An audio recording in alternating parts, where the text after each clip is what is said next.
郭文清是栗战书的老秘书，中纪委知道吗？当然知道。那知道为啥还查他呢？难道是习近平要整肃自己多年的老哥们了吗？这手段够狠的。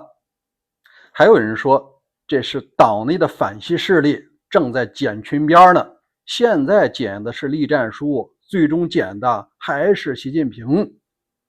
你看，理想太丰满了，但现实是非常骨感。我感觉呢，可能第三种情况更符合事实，那就是他们俩人背后有一个交易。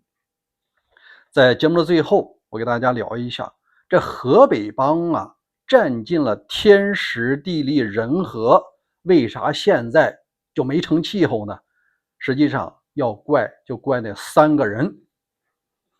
大家好，我是大卫，美西时间7月31号。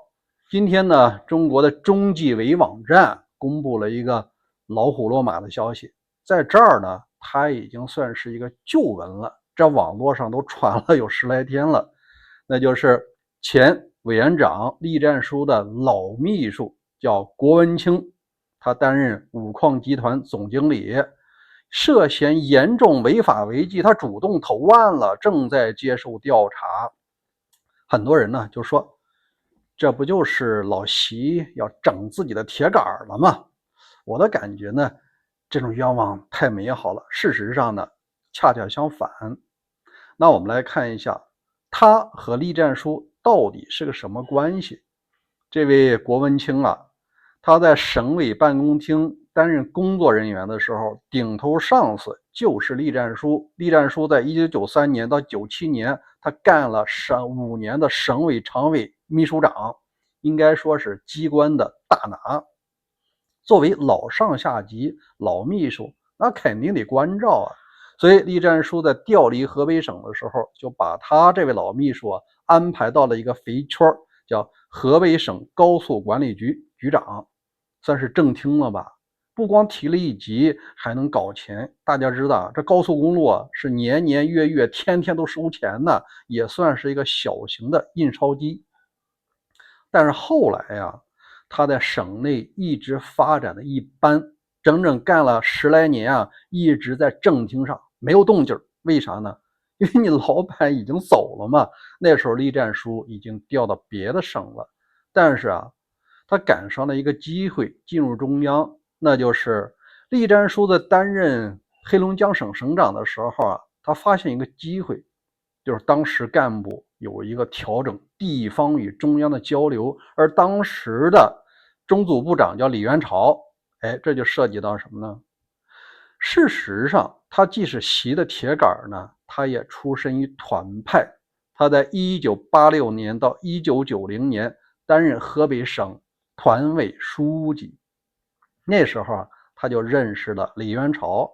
既然说李元朝你缺人了，我也得到这个消息了，我的老秘书在正厅干了10来年了，现在能不能给他个机会？那李元朝肯定是顺水推舟所以说他就一步青云上调了北京，担任了副国级的中冶集团总经理，当然度了一段时间的纪委书记，这个他成了真正的中管干部。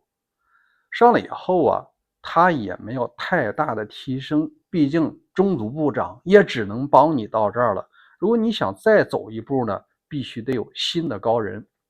这个机会到了2013年，那就是老习意外的成为了中共的一把手接班人，当然后来也顺利接班了。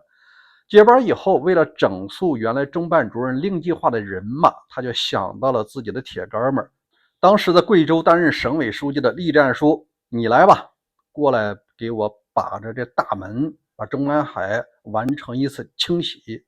所以说这位老上级他进京一旦稳定下来，就发现老下级你怎么现在还在副部待着呢？而且一直只干中冶的一把手，干脆我把五矿和中冶双方进行合并，你担任合并后的高层。大家知道中冶和这个五矿都是国务院直属的央企，这种央企年收入是接近1万亿人民币，每年的利润接近多少呢？我看了一下，是500亿人民币。你想想，干冶炼的、干冶金的、采矿的，这都属于是资金密集型的岗位，捞钱也是一把好手。当然了，既然说你升官了，多多少少要照顾一下老委员长。就是栗战书的女儿嫁给了一个叫蔡华波的，这蔡华波他搞资产和矿产的投资，而作为武矿偷桃报李肯定是没少搞钱。那既然说顺风顺水的走到这儿了，问题出在哪儿了？出在栗战书他退休了。退休了以后啊，中野就接受了一系列的检查，因为干的太多了，导致呢内部分赃不均，他内部内讧起来了。原来的人力资源总监、原来的副总裁、原来的总经理、副董事长，挨个全都落马了。那你说他作为总经理能不被牵连吗？所以说中纪委查他的时候，当然知道你是栗战书的老秘书，那又怎么样？照查不误啊，因为没法来保你的。而且在中共官场上有个潜规则，我手里捏住你的七寸，你就得给我一些东西，我当然要查了。好，背后的因素啊，他之所以能够投案自首，我大胆推测一下，不一定对哈。他肯定赶紧找自己的老上级啊，虽然退休了，但仍然知道你和习近平是铁哥们儿，能不能放我一马？我相信啊，这个栗战书应该是找过老习了，这俩老哥们儿做了一个交易，你保你的老下级，我给你个面子，那就让他投案自首，免于这个人命了，至少把钱拿出来，判个10来年，做个7、8年呢，保外就医。你看他60多岁吧，至少不会死在监狱里了吧？这也算是这老哥俩呢做了一次勾兑。我相信啊，很多人可能会怀疑这个观点，咱们骑驴看唱本，走着瞧吧。节目最后，我想给大家聊一下，河北省呢，作为老习的发家之地，第一份工作除了在国防部那个，到地方河北是第一站。他为啥不提拔这河北干部呢？另外啊，河北的干部既有这个副总理刘鹤，也有副总理孙春兰啊，又有这个栗战书委员长，还有曾经的常委贾庆林。本来天时地利人和，应该有一堆的河北帮起来，能够和山东帮和福建帮抗衡才对。事实上，为啥就没成气候呢？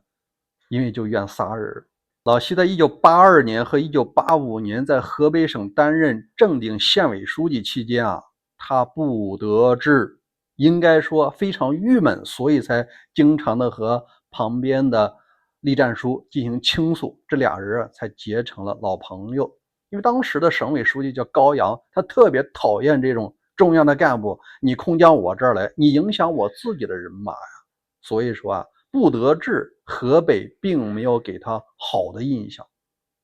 第二啊，那就涉及到江泽民时期，他重用了一个比较贪的省委书记叫程维高，而程维高纵容自己的秘书李真，李真后来干到河北省的国家税务局局长，捞不少钱，太飞扬跋扈。最后胡锦涛上台以后，就拿下了这位红人。所以说啊，整个的省委班子完成了一次清洗。后期啊，那就得怪周本顺了。周本顺是在2013年、2015年担任河北省委书记。老习刚上台的时候，就发现河北不对，全坏透了。省委书记、省委秘书长、组织部长，还有几个地委书记啊，包括这个市委书记都进去了。原因是啥呢？是周永康曾经让周本顺啊担任过政法委秘书长，他在退出的时候正好把他安排了河北省委书记。河北啊，整个窝子都有非常浓重的政法味儿，所以说那儿的干部啊，人们是唯恐避之不及啊，根本就没想到要提拔。栗战书也不愿意提拔自己的老家的人了。这儿就是这3位啊，给整个的河北帮造成了深远影响。我相信在未来的10年啊，河北系也很难成气候了。好，关于这件事儿，您怎么看？欢迎在留言区留言，咱们共同探讨。明天再会。